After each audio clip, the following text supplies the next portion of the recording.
Lentamente el siglo XIX iba hacia su final. Una pasión nueva y diferente se apoderaba de los jóvenes uruguayos de la época: el fútbol.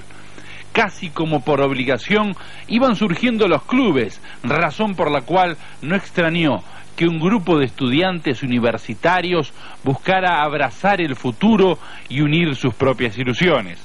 Los integrantes de las instituciones Montevideo y Uruguay querían marcar un rumbo emparentado con las glorias y por eso se decidieron. Los dos pasarían a ser uno solo y el nuevo nombre ya traía elixir de gloria: Club Nacional de Fútbol. La casona de la calle Soriano fue el centro de las reuniones claves para que desde allí surgieran los sueños más grandes. Es una fecha inolvidable: 14 de mayo de 1899. Nació con espíritu de grande y así se hizo conocer, buscando los primeros planos a nivel local, peleando y obteniendo campeonatos, pero cuando pensar en viajes era como fijar la mente en un imposible, Nacional se animó. Buscó otras fronteras, un año más tarde de la conquista olímpica por parte de los celestes. Aquel 1925 marca un hito muy especial en la institución, pues por tierras europeas disputó 38 partidos, de los que ganó 26, empató 7 y perdió 5, anotando 130 goles y recibiendo apenas 30, en prácticamente 4 meses. Había que seguir adelante y Nacional lo hizo, formando equipos inolvidables, siendo protagonista fundamental del fútbol de este país, llenando estadios y conquistando campeonatos, viajando al viejo continente para demostrar su categoría, pero siempre con la mente puesta un poco más allá, tratando de no quedarse nunca. Así asumió como propio el desafío de la Libertadores. Machacó y machacó hasta llegar a la cima. Los reveses sufridos no mellaron el ánimo. Las finales, que no pudieron tener festejo, fueron simplemente el impulso para buscar la coronación definitiva.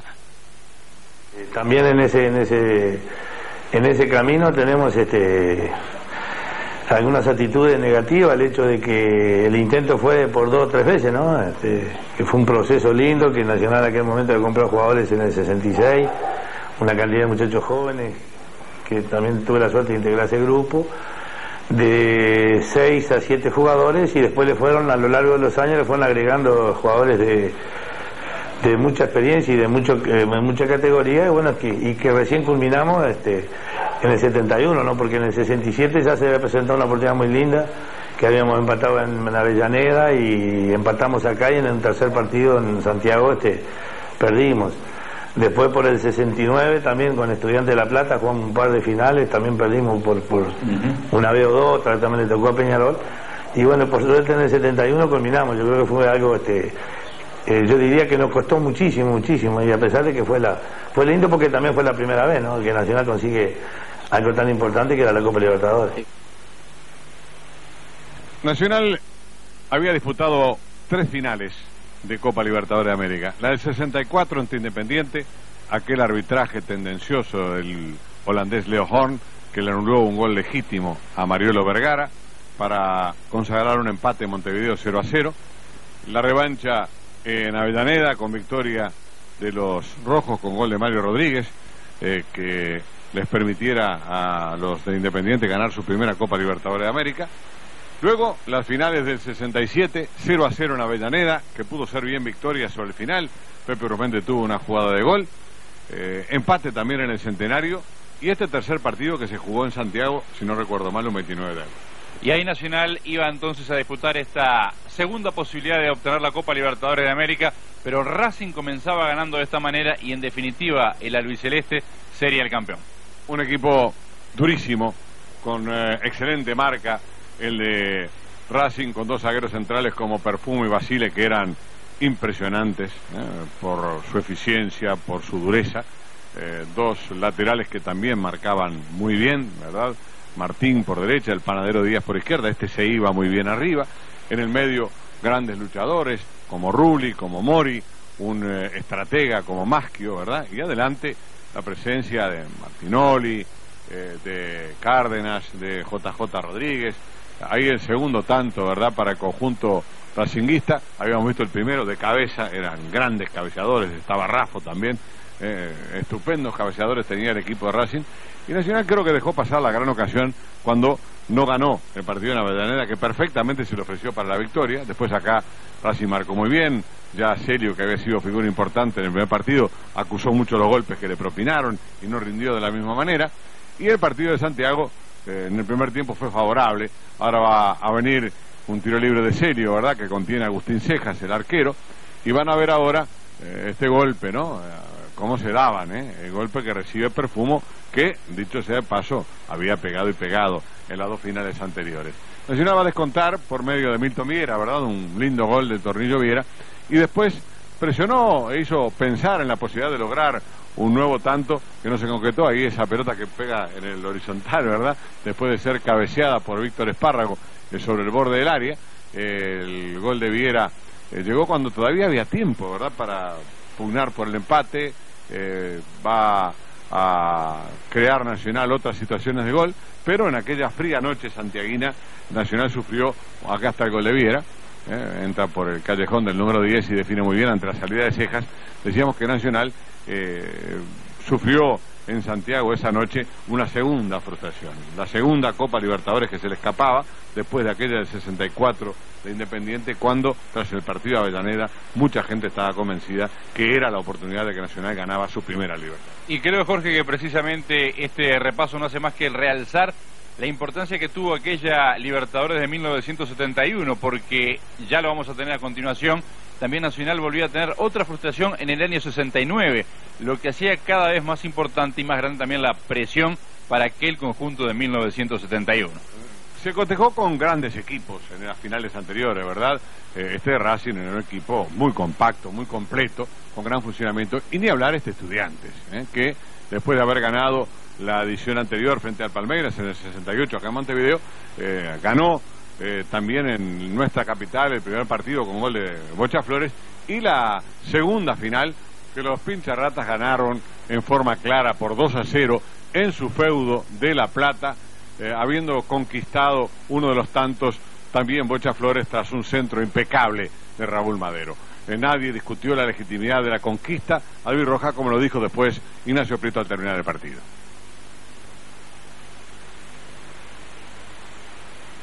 Lo único que les deseo a Estudiantes que ganen la Copa Intercontinental. Son los verdaderos campeones, fueron mejor y nos ganaron bien. Echamendi es una etapa muy importante. Yo leo un día Echamendi a Peñarol. Esas noticias que a veces la prensa se adelanta y que no tienen base ni sustento firme. Pero a mí me causaron un estado emocional muy grande, porque yo pensé que con este hombre Peñarol va a resultar imbatible. Entonces tomé el teléfono, llamé a México a buscar a Nacín H, que estaba allá, y allá estaba Echamendi. Recuerdo que le dije: tenés que traer a Echamendi urgente o pedirle que nos dé la prioridad, porque Nacional tiene mucho interés en él. Y me contestó Nacín: ¿pero qué hacemos con Enrique Fernández? Le dije: vos tenés que cumplir el mensaje a García. Yo te digo que me traigas a Echamendi o que me lo mandes. Respecto a lo que hacemos con Enrique, que ya que nuestra directiva lo va a encarar. Y lo habíamos encarado así, ya lo teníamos un poco resuelto. Enrique, que fue una gran persona, un gran nacionalófilo y un gran técnico y un gran jugador, no estaba en esta última etapa ya en condiciones del ritmo febril que exigía nuestro fútbol. Y entonces, sorpresivamente, me apareció un día en la oficina Echamendi. ¿Y por qué digo sorpresivamente? Porque él tenía que ver la final del Mundial de México, que era Italia con Brasil, pero no la esperó y se sentó frente a mí. Fue otro hombre al que le dije: bueno, mire, yo no sé, pero ahí se comenta que usted es partidario de Peñarol. Echamendi no me dejó ni terminar. Se había apasionado de tal manera con la idea de dirigir un club grande y a Nacional, que me dice: mire, yo hincha soy nada más que de un equipo, Canillita, pero en este momento soy hincha de Nacional. Es más, que no se me ponga uno de Peñarol delante porque lo mato.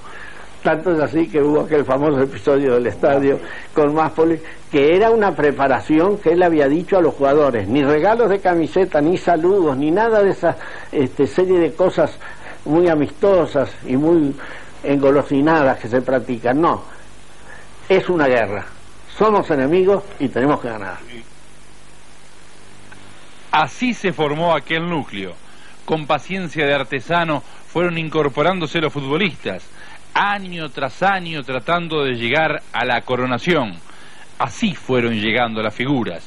Nombres consagrados en el extranjero venían a los tricolores, hasta llegar al momento definitivo, con la base de un equipo que se hizo fuerte en el Mundial de México 70, porque varios de esos jugadores estuvieron en el Nacional del 71, el que llegó a la gran conquista. El camino hacia la Copa Libertadores comenzó con un clásico en el que Nacional ganó angustiosamente sobre el final. Castronovo, un rosarino que brilló fugazmente en Peñarol, había abierto el marcador y una escapada de Mujica por izquierda permitió un gol de cabeza de Luis Artime que puso el 1-1, y cuando ya no faltaba nada, otro centro desde la izquierda del ataque de Nacional iba a ser cabeceado por Artime cuando Alberto Martínez, hoy técnico en Rocha, lo empujó a Artime dentro del área. Humberto de la Casa, que era el árbitro argentino que dirigía el encuentro, cobró el penal y Juan Mujica se encargó de transformarlo en el tanto que a la postre sería de la victoria. Ya después del penal no había tiempo para nada. De la Casa le dijo a Mujica: Mujica, tírelo y nos vamos. Y el remate de Mujica sorprendió a Walter Corvo sobre el parante izquierdo. Nacional 2, Peñarol 1, y en el segundo partido Nacional logró la victoria por 2-0, mucho más clara, con un excelente gol de Cacho Blanco que ustedes ven ahí, tras un pase medido de Mareiro por la derecha. Bueno, la campaña 71, o sea, fue duro, ¿no? Fue duro porque nosotros, aparte de jugar con la imperiosa necesidad de ganar, había una presión tremenda, ¿no? Una presión tremenda de ganar, era o sí, ¿no? Pero bueno, nos costó mucho, la verdad que fue difícil, fue muy difícil, no tanto, quizás como en el 80, con el 80 parece que pasó rápido, fue un pantallazo, pero en el 71 habían equipos muy importantes, equipos que tuvimos que enfrentar, que ya habían sido campeones de América con gran experiencia, ¿no? Entonces fue una Copa Libertadores muy sufrida, muy competida, con muchos problemas, porque bueno, en aquel entonces había unos grandes problemas económicos también. Tras eliminar a Peñarol en la primera fase de la Libertadores, llegaba un partido difícil en Lima ante Universitario. Tenía un excelente equipo, el conjunto crema en aquel tiempo, y Manga contuvo un penal que remató Héctor Chumpitaz, un zaguero de remate temible del conjunto limeño. Aquí la incidencia registrada en las fotos que permitió a Nacional aguantar un 0-0 que resultaría vital para su clasificación. Después de este encuentro en la capital de Perú, llegó el turno del partido frente a Palmeiras en el estadio Pacaembu, en San Pablo. La mejor producción que nosotros recordamos de ese equipo de Nacional en toda la Copa Libertadores. Un accionar fantástico, un 3-0 letal de contragolpe. Jugó Bareño de puntero izquierdo ese día en lugar de Morales, autor de un gol realmente espectacular, y Nacional echó ahí las bases del pasaje a la final de la Copa, porque después vendría la revancha en Montevideo, en donde se le ganó al Palmeiras por 3-1.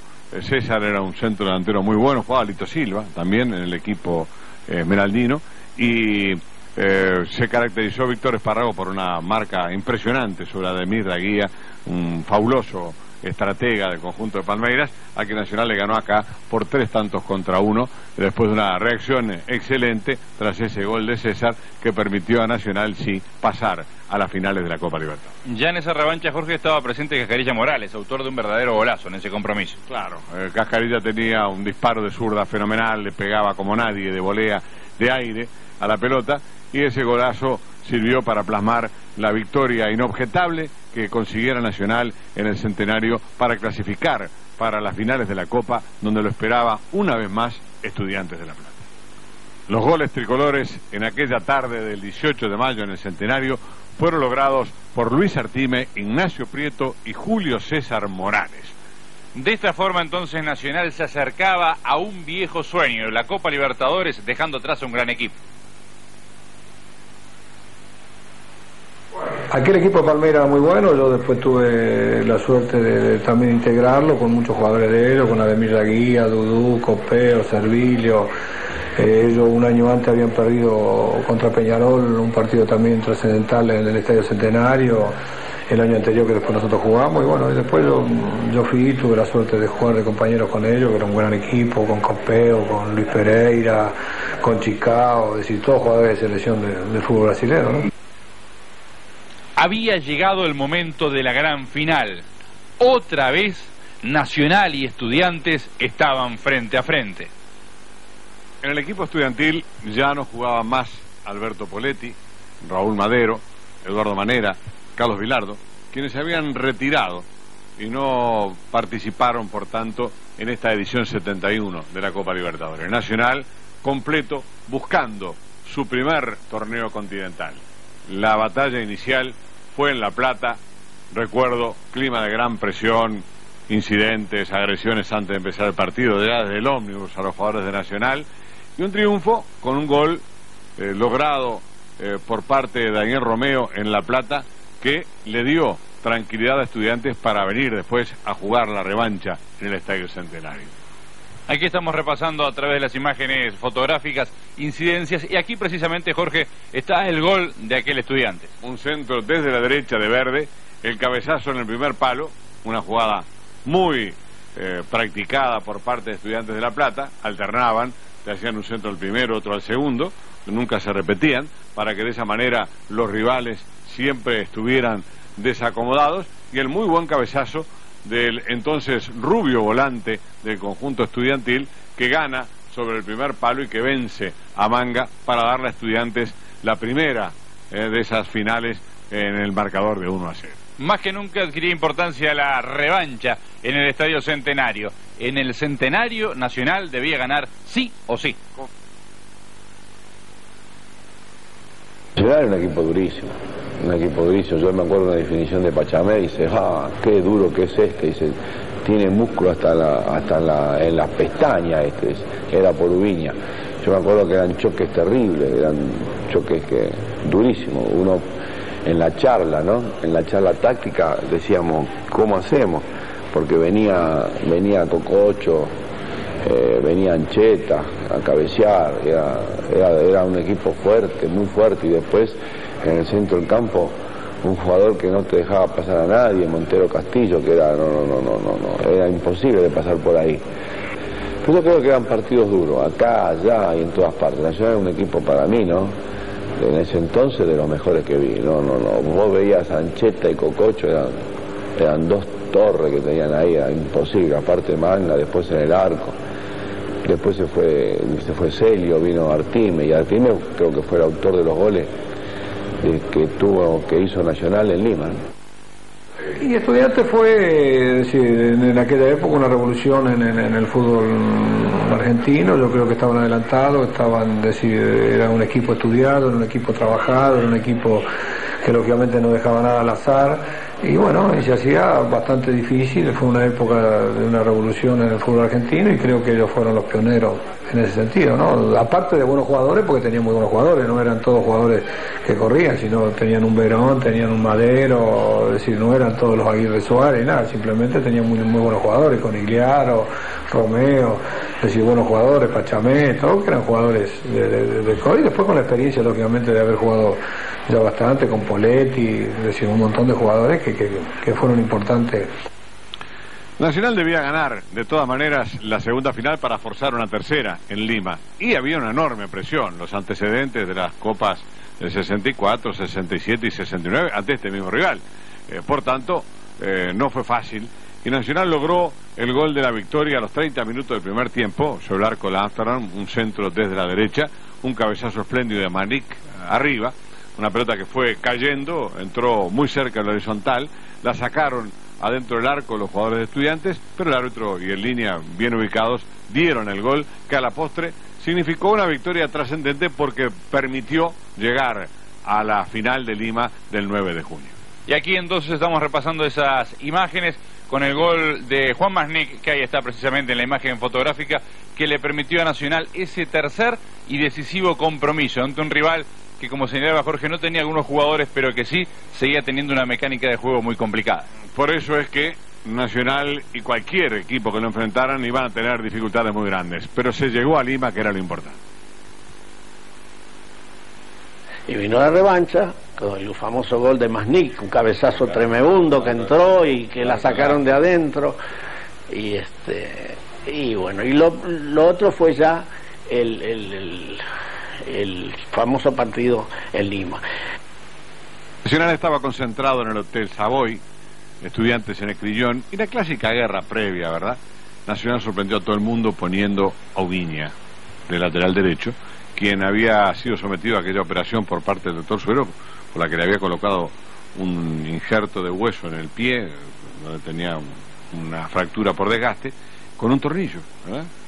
Y apareció jugando con su temple inigualable, el Peta, aquella gran final en la que Nacional dominó a Estudiantes desde el inicio, fue mejor, y producto de ese juego superior llegó a los 13 minutos el tanto de Víctor Espárrago, que fue la figura de la cancha, que el día se tragó el terreno de juego del Estadio Nacional, que permitió a Nacional ponerse en ventaja, una sucesión de rebotes en ese minuto 13 que dieron la posibilidad a Morales, como después lo vamos a ver, de colocar la pelota hacia el medio, y Víctor Espárrago con un remate corto a la altura del parante izquierdo lo efectúa sobre el borde del área chica, convierte el tanto de la apertura para un equipo de Nacional que tuvo un medio campo enorme, con Montero Castillo, con Maneiro, que era el estratega, ¿verdad?, con Víctor Espárrago de un trajinar excepcional, para de esa forma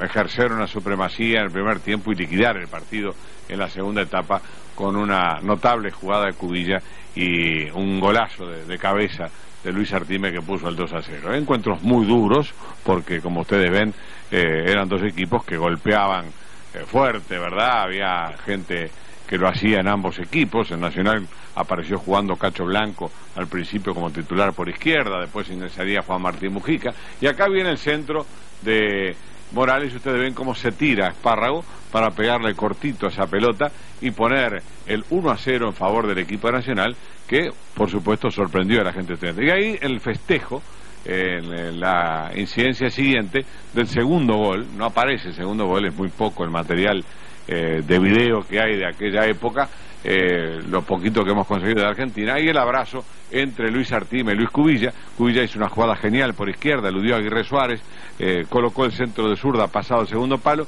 y Luis Artime cabeceó notablemente para vencer al joven arquero Pesano. Ahí está el momento en el que Artime cabecea y pone el 2-0 con el que Nacional aseguró la conquista de su primera Copa Libertadores de América en un día muy señalado para el fútbol de América y para Uruguay, ¿verdad? Un 9 de junio, aniversario de la gesta de Colón. Sin dudas, y más allá de las conquistas, aquel conjunto de Nacional, un gran equipo.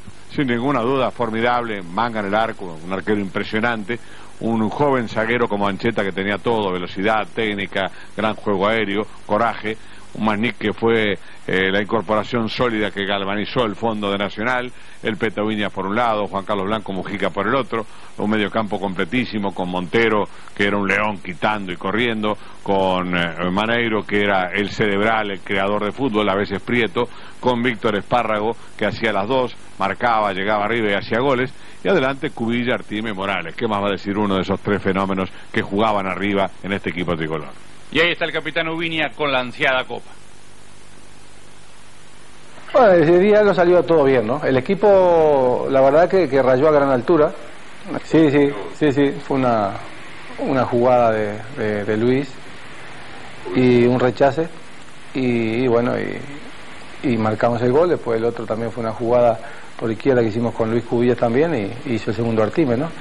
Pienso que fue un triunfo merecido, un triunfo que no hubo dudas, y que ahí sí ganó el mejor, ¿no? Ahí ganó el mejor y destronamos a uno de los equipos mejores de América en aquel entonces. Yo digo que los piscianos tenemos un poco algo especial. me pregunta Segovia y 2 o 3 hinchas más de Nacional que estaban sentados en el hotel, el momento que nosotros venimos con Etxamendi de una audición hablando del partido. Me dice: "Y presidente, ¿cómo salimos mañana?". Y así, textual y verídico, les digo: "Mañana ganamos 2-0, con un gol muy peleado y con un segundo gol sublime". Y el gol peleado fue el de Espárrago. El de Espárrago, que no entraba nunca, porque fue un pelotazo acá y pelotazo allá. Y el otro fue la pintura de la jugada de Cubillas, que donde Etxamendi se la dijo en el primer tiempo. "Maestro", le dijo, "si usted no me deja 2 veces en el suelo a Aguirre Suárez, mire que Nacional no va a jugar más". Eso se lo dijo Etxamendi a Cubillas. Y si ustedes recuerdan, lo dejó 2 veces en el suelo. Para acá primero, para acá, para allá. Y después se la puso en la cabeza al tipo. La fría y húmeda noche limeña dio paso a un festejo que fue mesurado, interrumpido por un movimiento sísmico que hubo esa noche en la capital de Perú. Recuerdo que estábamos buscando un lugar donde tomar algo con Víctor Espárrago, con Hildo Maneiro, con Ubiña, cuando nos sorprendió en un subsuelo ese movimiento de tierra realmente impactante que nos llevó a desistir de la idea de tomar algo y a buscar la seguridad del hotel y colocarse en lo posible debajo de algún marco. La gran fiesta sí fue cuando Nacional llegó a Montevideo, y ahí en el Estadio Centenario se convocó el aficionado tricolor para ofrecer su gran homenaje a los protagonistas de aquella gran hazaña que permitió por fin a Nacional juntarse con la Copa Libertadores. Ahí el Peta Ubiña, un león, haber jugado ese partido en las condiciones en que lo hizo, solo él lo hace, ¿verdad? Con la Copa en sus manos, y todo el equipo de Nacional que festeja en medio del aplauso fervoroso de su hinchada, que veía cómo por fin Nacional inscribía su nombre entre los ganadores de este certamen. La gran lucha de don Miguel Restucia, que trabajó incansablemente para formar el equipo, tenía su premio. Ganamos bien en Panathinaikos, ganamos bien en Grecia, y después vinimos al Centenario antes de fin de año y tuvimos también la suerte de poder ganar el otro partido. En aquella época era partido y revancha, uno en cada país, y las cosas se dieron así. Era duro porque los griegos son duros, los griegos son un equipo que aparte de tener jugadores duros, tenía jugadores que sabían bien con la pelota, era un fútbol que lógicamente había progresado bastante, había llegado a las finales de Europa, había jugado varias copas en Europa, tenía un equipo que hacía un par de años que venía jugando juntos, la mayoría de los jugadores de la selección griega, y se hacía difícil. Después en un fútbol que nosotros lógicamente no lo conocíamos mucho, habíamos ido 1 año o 2 años antes a jugar partidos amistosos ahí a Grecia, pero no nos conocíamos mucho tampoco. El título mundial debió disputarse ante el Ajax, que era el campeón de Europa. Los holandeses declinaron, no querían en ese momento los europeos jugar contra los sudamericanos, sobre todo venir a jugar a Sudamérica. Habían habido algunos problemas por parte del Feyenoord frente a Estudiantes de La Plata, también por parte del Milan, y entonces el que jugó por Europa fue el vicecampeón, el Panathinaikos de Grecia. En Atenas, Nacional empató 1-1, gol de Artime. Ahí hubo problemas por los que Morales no pudo jugar después la segunda final, ¿verdad? Y entonces Nacional abordó el partido del Centenario con Brunel, que ya reemplazaba a Ancheta definitivamente por haberse ido a Ancheta al Gremio de Porto Alegre, con Mameli en la punta izquierda en lugar de Julio César Morales, y se reiteraba a Juan Carlos Blanco como lateral izquierdo, siendo Viñas quien jugaba con marcador de punta por derecha. 2 goles de Luis Artime, el goleador tricolor, sellaron aquella noche del 28 de diciembre. Uno a los 32 minutos del primer tiempo, el otro a los 30 de la etapa final. Y cuando Nacional parecía un cómodo ganador por 2-0, vino el gol sobre el final del campeón griego, que nada hizo peligrar la conquista inobjetable de Nacional como campeón del mundo por primera vez en ese año 1971, inolvidable para los tricolores. Y en base a aquel equipo entonces, aquel gran plantel, todo el pueblo tricolor invadió las calles de todo el país festejando aquella otra gran conquista. Un 28 de diciembre que no tuvo nada de Día de Inocentes, porque para Nacional fue la jornada inolvidable de su primer título mundial de clubes.